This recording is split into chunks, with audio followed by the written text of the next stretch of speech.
श्रीराम सर्वांना नमस्कार. काल 28 मार्च रोजी आज 29 तारीख आहे आणि शनी बदल झालेला आहे.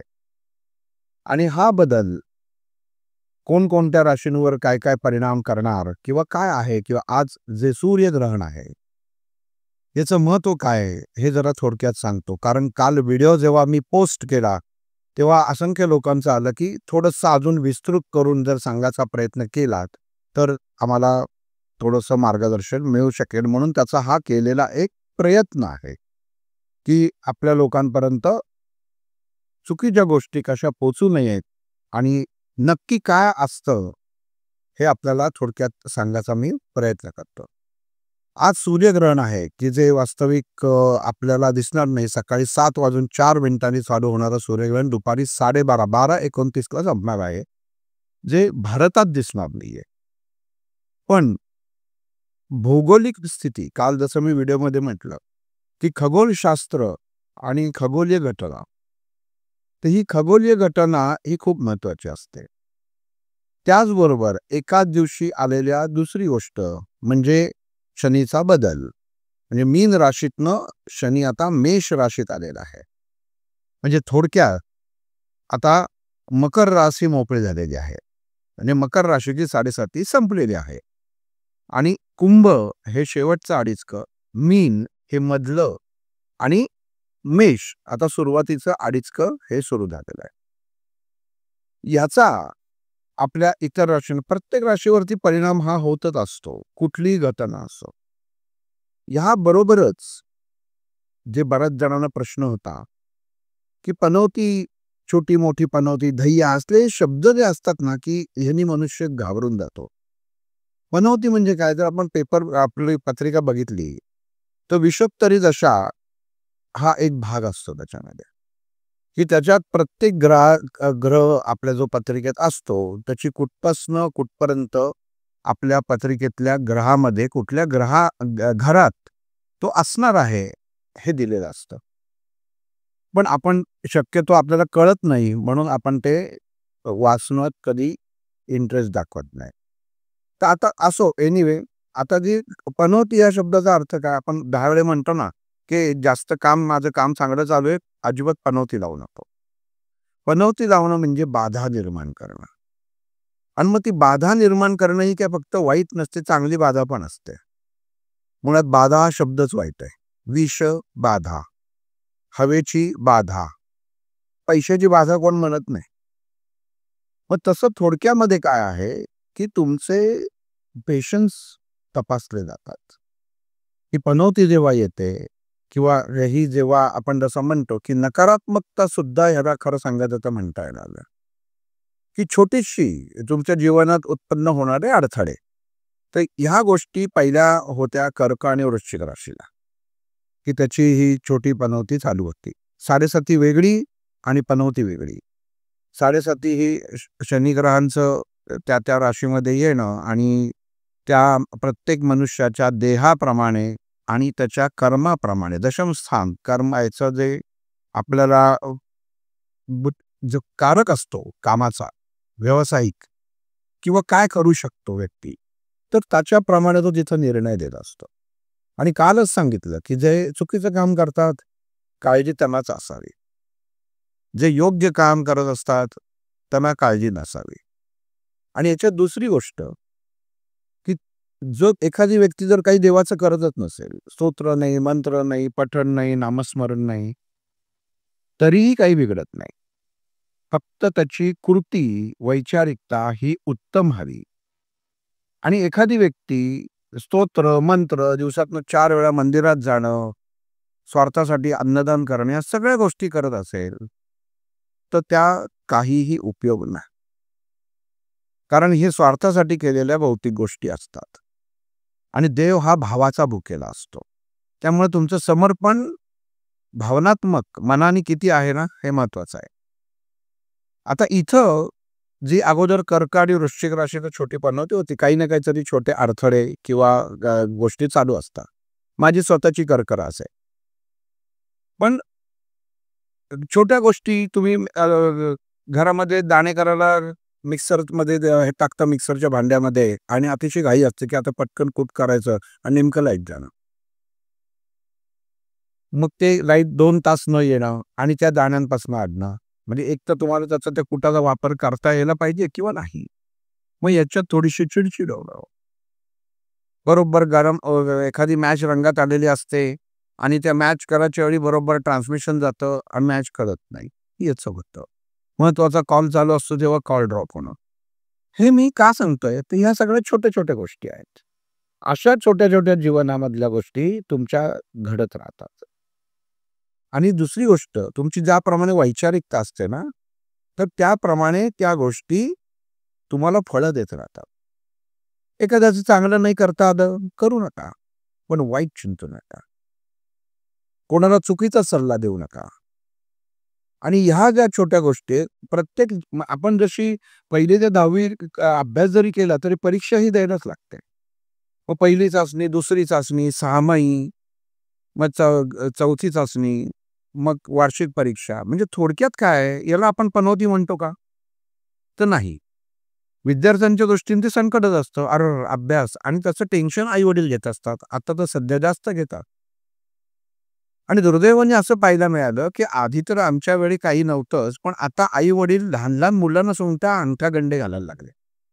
की "तू बाबा ही अंगठी घाल, याला ही हे आहे." म्हणजे इतकं सगळं स्वतःला स्वाधीन करून टाकलेलं आहे, की आपल्याला काही नाही. कृत्रिम सगळं हवं. मुळात मुलाने जर अभ्यासच केला नाही आणि अगदी ते 10 लाखाचा हिरा हातात घातला, तर तो कसा पास होईल? हा साधा एक बुद्धिमत्तेचा विषय आहे. ठीक होत नाही. तुम्हाला त्याच्यासाठी अभ्यास करणंच गरजेचं आहे. मग मुलगा अभ्यासच करत नाही. मग त्याचा हा ग्रहदोष आहे. मग तेव्हा आई-वडिलांनी विचार करावा, की मी त्याच्यासाठी किती वेळ देतोय? किती वेळ बाजूला गेला? मुलाला कल कुठल्या बाजूला आहे?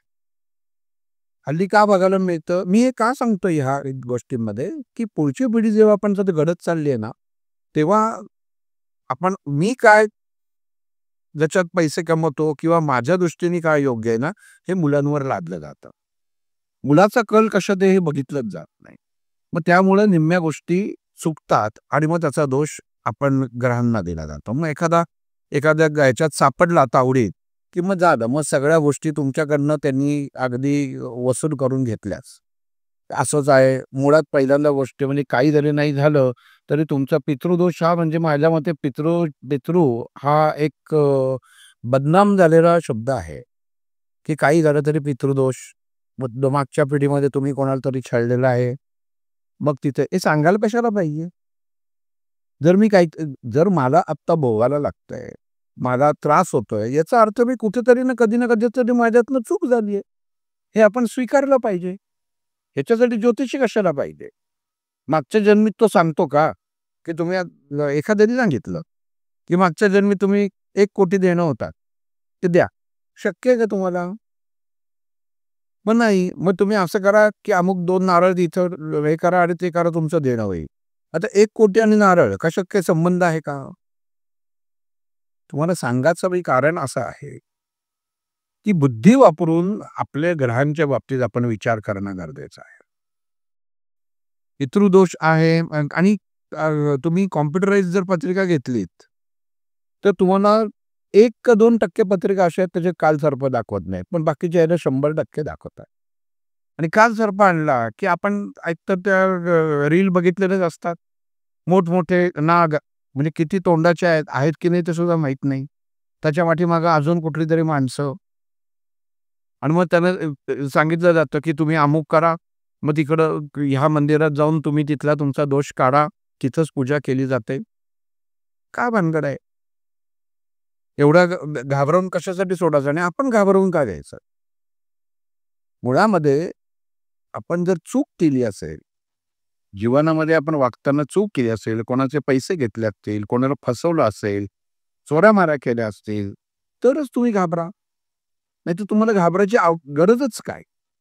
कुठलाही ग्रह तुमचं वाकडं करू शकत नाही. अगदी तुमच्या दरवाजात आहे. शनी ग्रह तुमच्या दरवाजात येतील, की आता मी शासन करायला आलेलो आहे.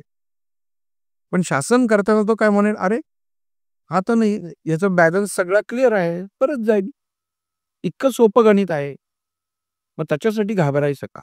तर काही फक्त अभ्यास जी गोष्ट आपण करत असतो, वातावरणात होणाऱ्या पंचतत्वांवरती आणि पंचमहाभूतांवरच्या अनुषंगाने जो परिणाम होत असतो खगोलीय घटनांवरती, ते आपल्याला समजून घ्यायचं आहे.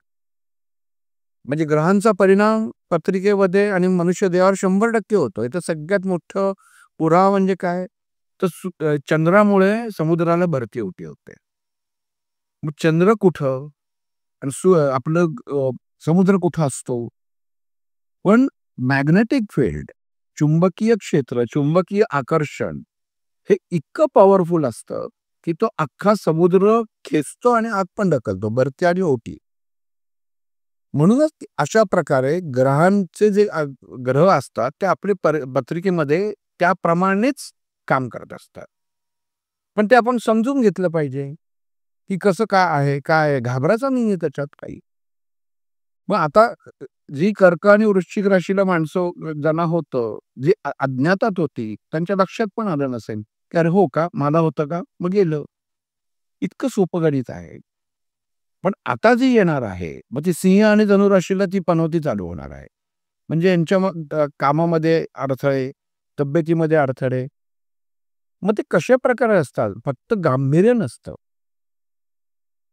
एखादा व्यवसाय करत असतो, माल केला, विकला गेला नाही. ब्लड दिलं, त्या तिथलं ते लॅबमधलं मशीनच बंद पडलं. ही अशा छोट्या-छोट्या घटना ज्या आहेत ना, ह्या किरकोळ असतात, पण या घटना घडतात. मेरा ते आपण म्हणतो ना, की कशात ना कशात तरी अडथळा. एवढंच. म्हणजे पनौतीचा शब्दाचा अर्थच अडथळा होतो, की त्या निर्माण करतात. त्या ग्रहाला तुम्ही किती सरेंडर होता, त्याच्यावरती सगळं अवलंबून आहे. जर तिथं दिलं, की 5 वर्ष ह्या ग्रहाची दशा तुमच्या पत्रिकेमध्ये आहे, तर तुम्ही 5 वर्ष घरात बसून राहणार आहात का? समजा दिलं एखाद्याने भविष्यात, की प्रवास करू नये. मनुष्य डोक्यात काय आणतो, म्हणजे मी मुंबईला जाणार होतो, मी अहमदाबादला जाणार होतो, आता प्रवास करत नाही. तू घराबाहेर पडणार की हा प्रवासच आहे.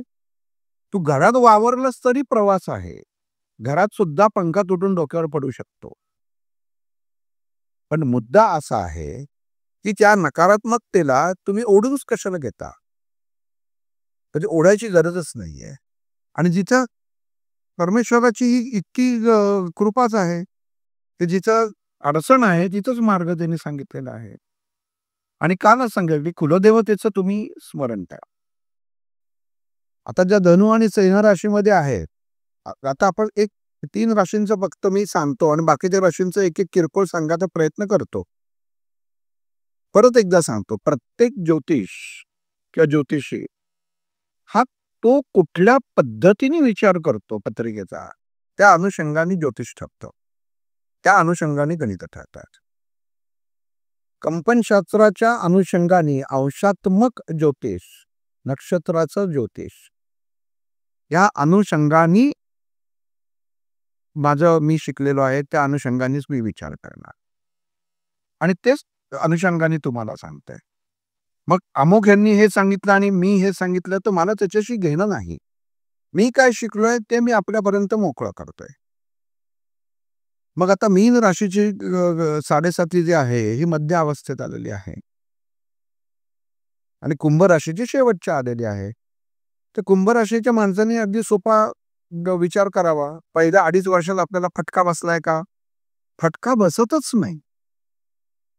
मुळामध्ये हा एक मोठा गैरसमज असतो, की शनी आले म्हटल्यानंतर आपलं नुकसानच करून देणार, तर नाही. फक्त तो तुम्हाला एक जसं म्हणतात ना, की एखाद्याने गुन्हेगार केला, तर त्याला पोलीस कोठडी मिळते.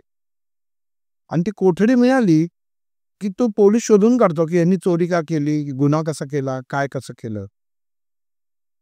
आणि दुसऱ्या दिवशी जर ते कोर्टात हजर करतात त्या आरोपीला, तेव्हा असं तरतूद आहे कायद्यात, की त्याच्या अंगावर कुठं जखमा दिसता कामा नये. पण कोठडीत बदललेलं असतं, पण असं बदललेलं असतं, की त्याला ते तो सांगूही शकत नाही, न्यायाधीशानं बोलूही शकत नाही. ते दिसत नाही. मग शनी महाराज तसंच आहे.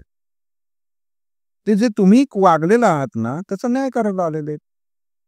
म्हणजे तुम्ही पहिल्या 2.5 वर्षांनी तुम्हाला जर त्रास दिला, तर त्रास देत नाहीत. तुझं काय वागायला चुकलं? तर हे तुम्हाला ते सांगतात, की तुझं अमुक वागायला चुकलेलं आहे. तर तू आता त्याला सुधारायला तुला वेळ देतोय. आणि पुढचे 2.5 वर्ष जे मधलं म्हणतो, ते बघत असतात. आणि त्यांना जर शेवटच्या 2.5 वर्षात कळलं, की यांनी खरंच हा सुधारलेला आहे, तर जेवढं तुम्ही गमावलेलं असतं त्याच्या 4 पट तुम्हाला देऊन जातात. पण त्याच्यात जर डॅंडिसपणा केलात, त्याच्यात जर चुकलात, त्याच्यात जर माजोरीगिरी केलीत, तर मात्र तुम्हाला जाता जाता परत भिकारी बनवून जाता. हा साधा नियम आहे. जो जो तुम्ही जसं वागाल तसंच तुम्हाला फळ मिळणार आहे. मग ते कुंभ राशीचं झालं. मग मीन राशीला तर मध्य, म्हणजे चांगलं आणि वाईट आपण असं दोन्ही एक का सांगतोय, की मनुष्याचं तू एवढंच बघतात. चांगलं होणार असेल तर वाह, वाह, वाह आणि वाईट होणार असेल तर अरे बापरे! मग तसं धरून नाही चालत. फक्त आपण व्यवस्थित वागलं पाहिजे. मग मीन राशीला तसंच आहे आणि मेष राशीला, की जे आत्ता सुरू होत आहे. मुख्य त्यांनी काय त्यांनी आत्तापर्यंत जे केलेले व्यवहार आहेत, त्यांनी आत्तापर्यंत जे लोकांशी त्यांचं वागणं आहे, कनेक्टिव्हिटी आहे, चुका झालेल्या आहेत, पण त्या समाजापुढं आलेल्या नाहीयेत. तर त्यांनी आता सांभाळून राहणं गरजेचं आहे. कारण त्या आता शनी महाराज समाजापुढं आणणारच. तर तुम्ही काय चुका केल्या आहेत, हे तुम्हाला माहिती आहे. आणि जर केल्या नसतील तर घाबरायचं काही कारणच नाहीये. प्रत्येक माणसाला माहिती असतं, की माझी चूक कुठे झालेली आहे. मग ती शारीरिक असो, आर्थिक असो, मानसिक असो किंवा कोणाचा तुम्ही फायदा घेतलेला असो, ह्या प्रत्येक गोष्टी आपल्याला माहिती असतात. मग ह्या मेष राशीच्या लोकांनी त्याचा विचार करायचा आणि याच्यावर परिणाम कुठं होणार? आपण असं म्हणतो ना, की काहीतरी झालं तरी शरीरावरचा एखादा अवयव असतो त्याचा परिणाम होणार. मग त्यांचा हा परिणाम त्यांच्या रक्तदाब, त्यांचं डोकं याच्यावरती होणार. छाती आणि यकृत म्हणजे लिव्हर, हार्ट आणि ब्रेन याच्यावरती त्याचा परिणाम हा होणार.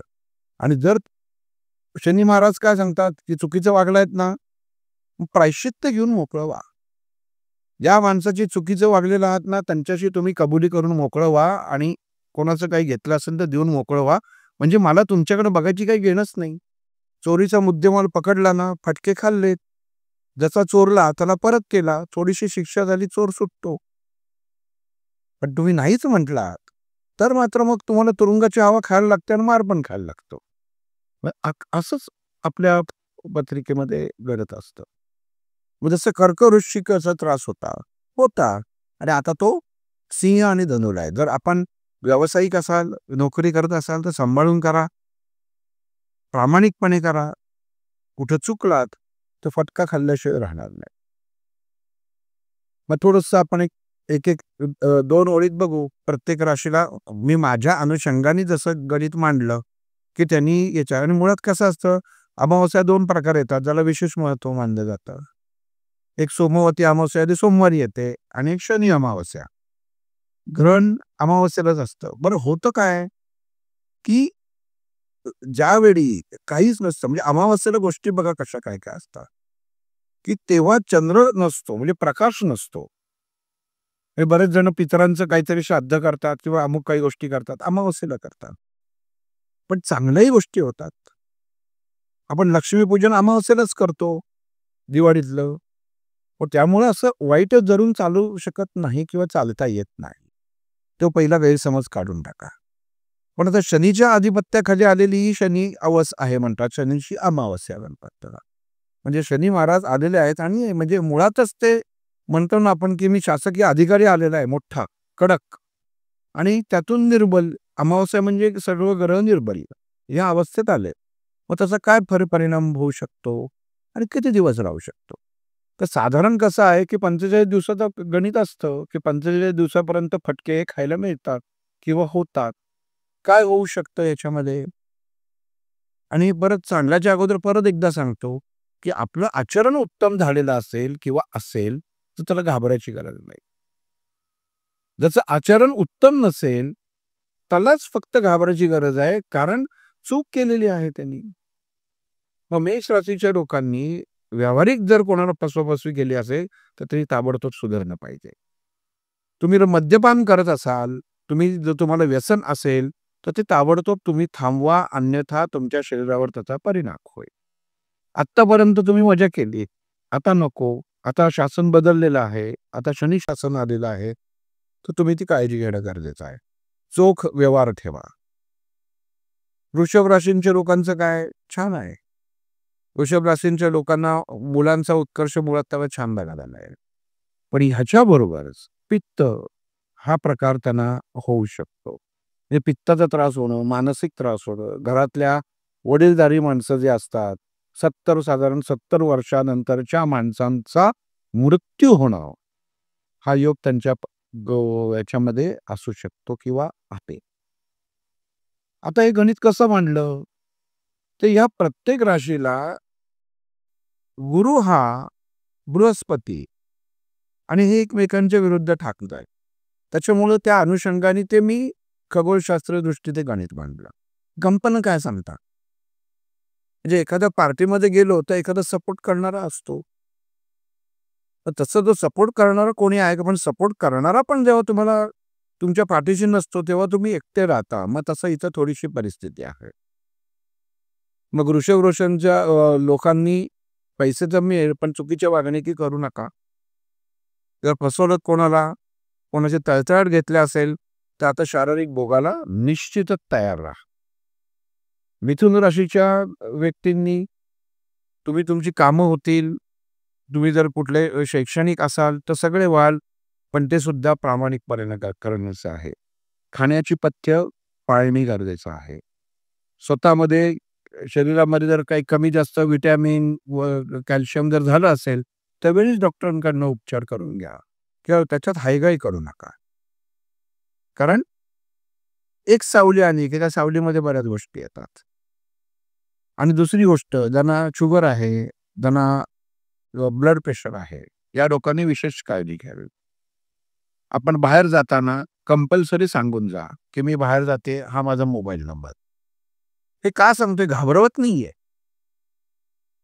हे सांगायचं कारण असं की आपण काळजी कुठे घ्यायला पाहिजे? घेतोच ना.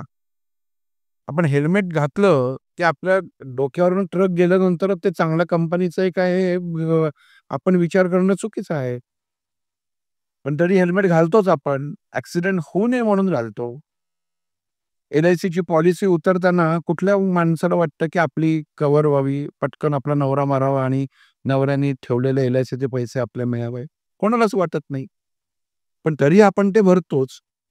तसं नियम हे पाळलेच गेले पाहिजे. या खगोलीय संभाव्य घटना ज्या आहेत ना, त्या मी माझ्या दृष्टिकोनातनं राशींच्या सांगतोय. शास्त्रीय आधार काय? किंवा पत्रिका कुठल्या आहेत? तर प्रत्येकाच्या पत्रिकेच्या अनुषंगाने त्या गोष्टी ते बदल घडत राहतात.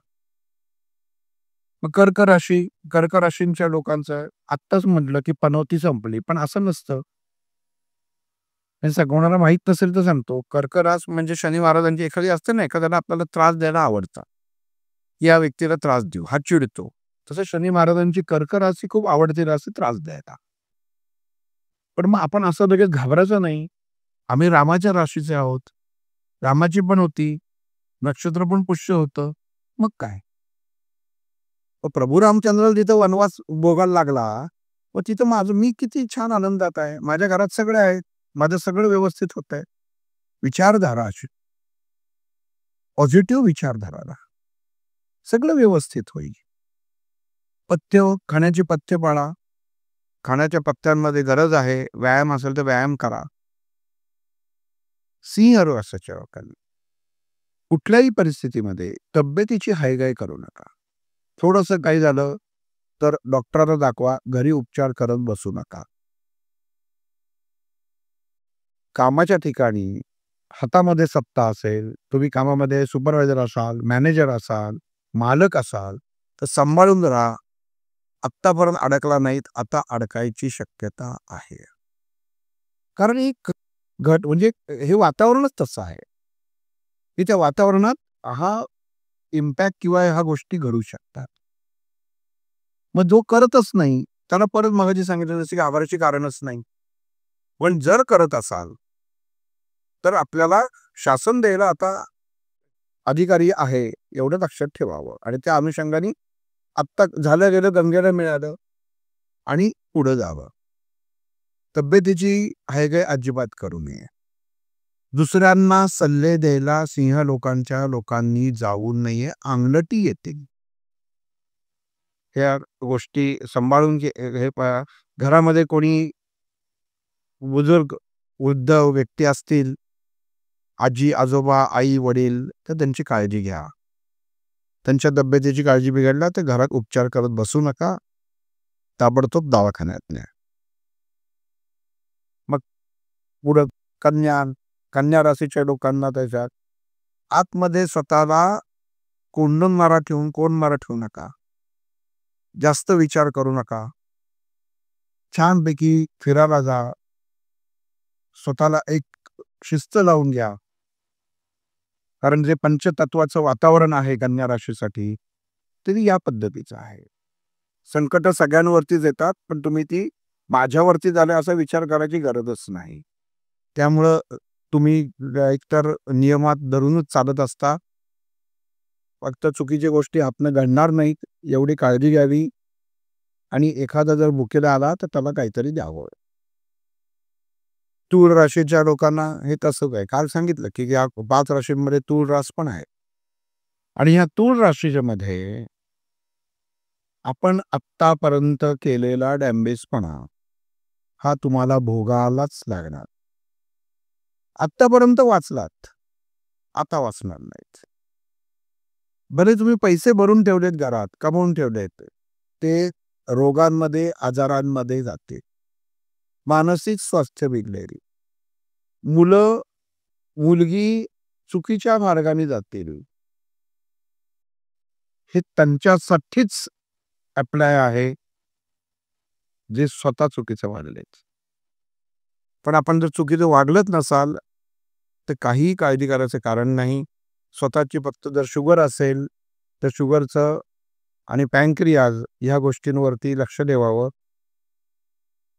आणि कमीत कमी गैरव्यवहार करावा. आपल्याला असं वाटत असतं की मी आहे तेच करते, ते खरं आहे, सत्य आहे, तर तसं नाहीये. आपल्यावरती अधिकारी आहेत याचा विचार ठेवावा. वृश्चिक राशी ते आत्तापर्यंत भोगलेला आहे, भोगत राहतो. आपण म्हणतो की वृश्चिक रास म्हणलं की एखाद्या आपण लग्नामध्ये जुळवताना बघतात वृश्चिक राशीचा मुलगा किंवा मुलगी म्हणजे चमत्कारिक डोक्याचीच माणसं किंवा मुलगी असा एक गैरसमज झालेला आहे. तर असं काही नसतं. प्रत्येक गोष्टीचं एक प्रकारचा स्वतःचं स्वतंत्र अस्तित्व असतं. त्या लोकांना ते आवडत नाही. पण ती लोक जेवढी म्हणतो ना की दगड हृदयाची तर तेवढी फुटायला सोपं असतं. म्हणजे त्यांच्यावरती आघात होऊ शकतो आणि त्यांच्या मानसिकतेला काही जोड्या आहेत की आपण असं धरू की वृश्चिक रास कर्क रास म्हणजे वृश्चिक राशीचा नवरा बायको आणि कर्क राशीचा नवरा बायको लग्न झालं तर बदलतो. वृश्चिक रास धनुरास म्हणजे तिथं तर वृश्चिक रास निर्बलच होते, काहीच चालत नाही आणि स्वतः आजाराला आमंत्रण देते आणि त्या व्यक्ती वेडी होते. हार्मोन्स इनबॅलन्स होतात. स्वतःचं अस्तित्व काहीही शून्य असतं, पण ते प्रतिकार करत नाही, तर हे चुकीचं आहे. मग तो वृश्चिक राशीचा पुरुष असो किंवा स्त्री असो किंवा धनुराशीचा स्त्री असो किंवा पुरुष असो. आणि मग धनुराशीच्या व्यक्तींनी स्वतःच म्हणणं खरं हे 2 पावलांनी मागं जायला शिकलं पाहिजे. अहम ब्रह्मासी नाही.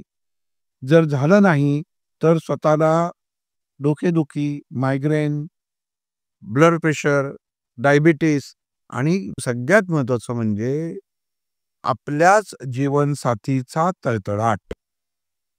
धनुराशीच्या लोकांना हा सगळ्यात मोठा फटका बसू शकतो.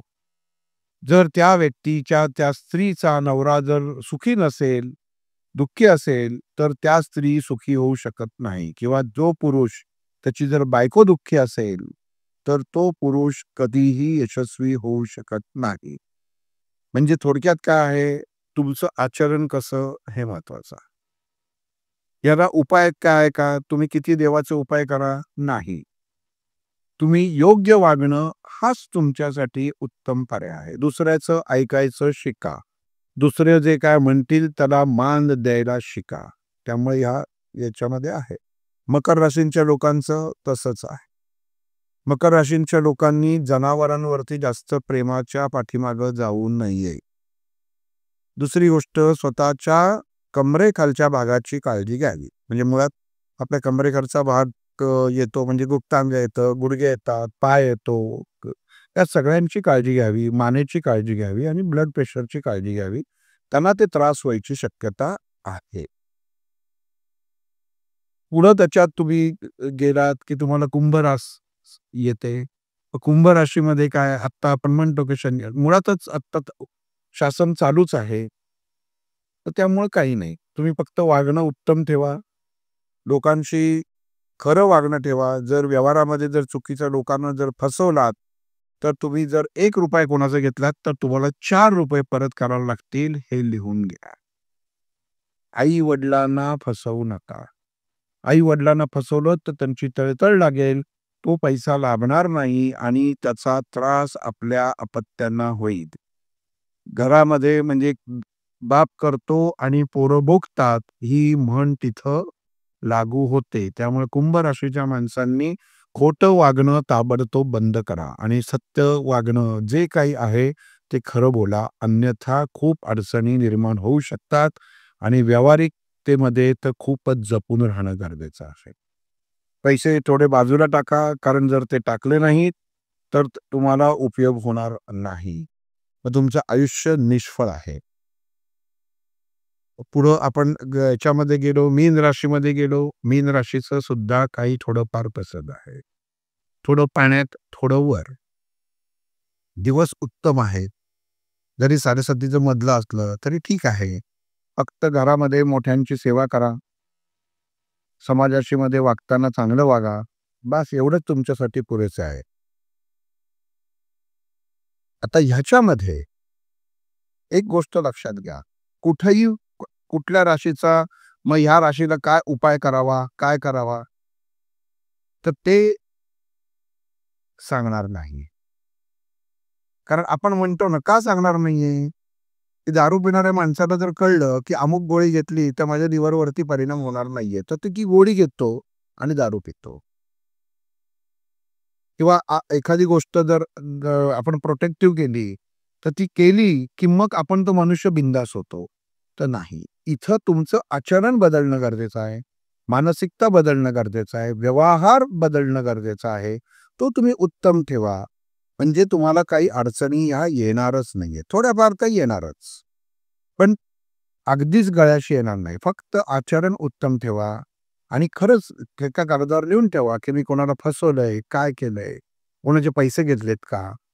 कोणाच्या हातचं तोंडाचं अन्न काढलंय का? तोडलंय का? आई-वडिलांना कुठं फसवलंय का? आई-वडिलांनी एवढं आपल्याला शिकवलं, पण त्यांना आता आपण विचारत नाही का? काय तळतळाट करतो? ह्या प्रत्येक गोष्टीचा तुम्ही कागदावरती जर लिहिलं, तर तुम्हाला त्याच्यात आपण सापडालच. पण त्याचं जर सोल्युशन विचारलं, तर त्याच्या कारण प्रत्येक माणसाला सोल्युशन पण माहिती असतं. कोणाचे जर पैसे द्यायचे असतील आणि जर तुम्ही म्हटलात, की आता मला पैसे देणे पण शक्य नाहीये, तर मी कुठला मंत्र म्हणू? तर ते शक्यच होणार नाहीये. तुम्ही तसं देणं लागताय, तर ते देणं मोकळं करा. मोठं देणं असेल तर त्याला सांगा, मी बाबा 5 हप्त्यात देईन, 4 हप्त्यात देईन. पण कृतीतनं दिसणं गरजेचं आहे. कुठलीही गोष्ट अशी सहजतेने मंत्र, जप, तप यांनी जात नाही. प्रभाव नियंत्रित राहतो. 2 चाबकाच्या फटक्याच्या ऐवजी 1च चाबकाचा फटका बसतो, पण तो चाबकाचा फटका निश्चित आहे. पण उत्तम वागणूक असेल तर तो बसत नाही. त्यामुळे वागणं उत्तम ठेवा. घाबरून अजिबात जाऊ नका आणि परत एकदा सांगतो, कुलदेवतेचं स्मरण, आई-वडिलांचं स्मरण आणि तिसरं, माझं कुठं चुकलंय याचं स्मरण. मी किती चांगलं केलं ह्याचं स्मरण करायची गरजच नाही.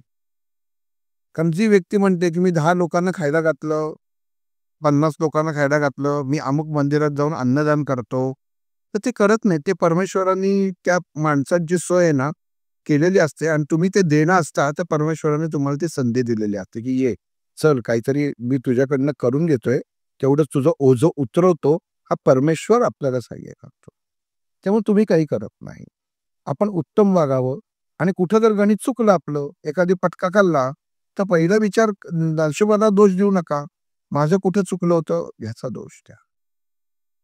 आणि ते त्याच्यातच तुम्हाला उत्तरं सापडते. आणि मग जर सापडलं उत्तर, हो ठीक आहे माझं चुकलं, आता मला काहीतरी उपाय सांगा. तर काही नाही. ज्याला तुम्ही फसवलेले, ज्याला त्रास दिले त्याची जाऊन क्षमा मागा. त्यांनी माफ केलं तर माफ. त्यांनी सांगितलं अमुक शिक्षा तर ती शिक्षा भोगायला तयार राहा.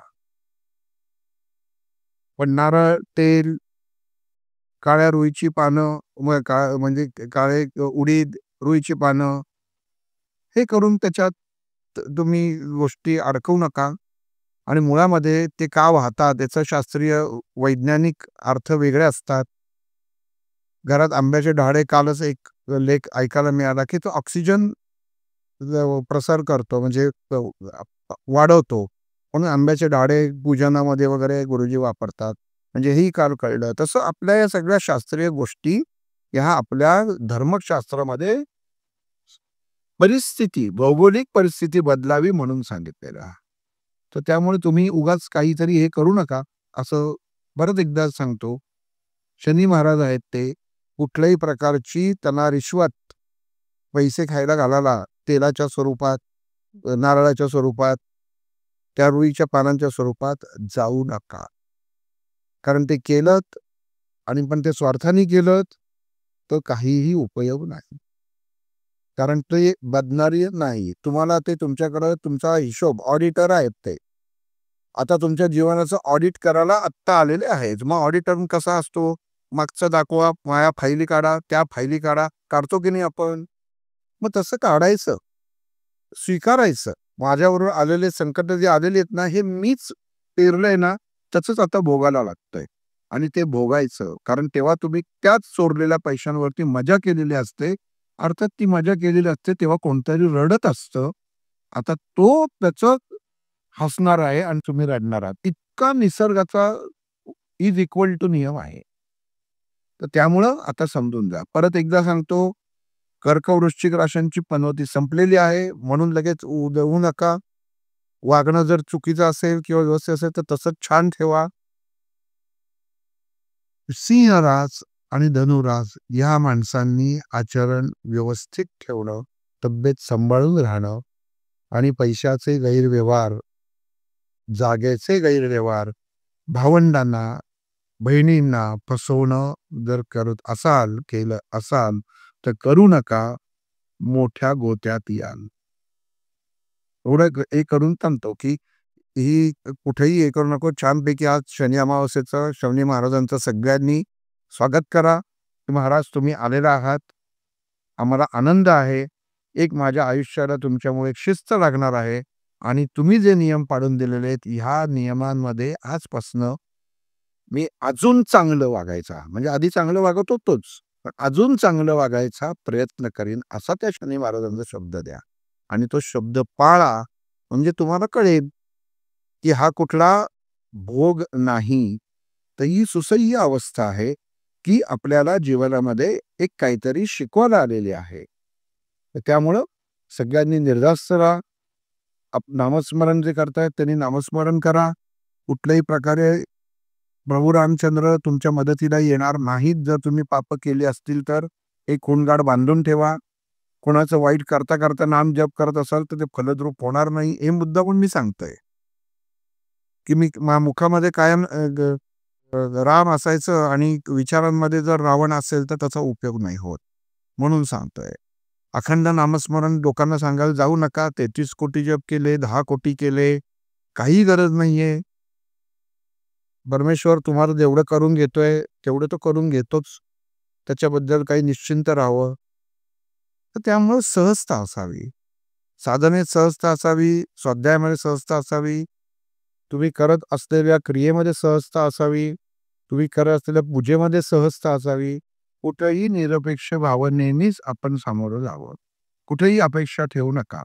मला पेढा मिळाला, शेजारच्याला लाडू मिळाला, तो त्याच्या नशिबात होता म्हणून मिळाला. तुझ्या नशिबात पेढा होता. मग तो लाडू फुटतो, त्याच्यात बुरशी निघते, मग आपल्याला आनंद होतो. मला पेढा मिळाला, बरं झालं. अशी वृत्ती ठेवू नका. काय या घटना पाहिलेल्या आहेत, या होता. म्हणून असं काही करू नका. छानपैकी आयुष्य जगा. पॉझिटिव्ह अँगलनी जगा. या भौगोलिक घटना आहे, या होत राहतात आणि ह्या पंचतत्वाच्या घटना आहेत, की ज्या भगवंतानी हे गणित सगळं या जगाचं आखून ठेवलेलं आहे. काल झालेला भूकंप, म्यानमारला भूकंप झाला. अजूनही बरेच होणार. 2025 साल तसंच आहे गणित. भूकंप होतील, यावेळी नद्यांना पूर जास्त येतील, उन्हाळा अजून कडाक्याचा होईल. या सगळ्या नैसर्गिक आपत्ती आहेत, ती काय आपल्याला घरात वैयक्तिक येत नाही. पण ही भौगोलिक अवस्था, पंचतत्व जेव्हा बिघडतात, तेव्हा या गोष्टी होतातच. त्यामुळं काही घाबरून जायचं कारण नाही. आपण उत्तम राहा. परमेश्वर तुमचं रक्षण नक्की करेल. सगळ्यांचा दिवस आनंदात जावो आणि कोणीही साडेसाती म्हणून घाबरून जाऊ नये. छानपैकी सर्व ग्रहांचं स्वागत करा. त्यांचा आदर बाळगा, की तुम्ही आहात म्हणून माझ्या जीवनाला शिस्त आहे. श्रीराम.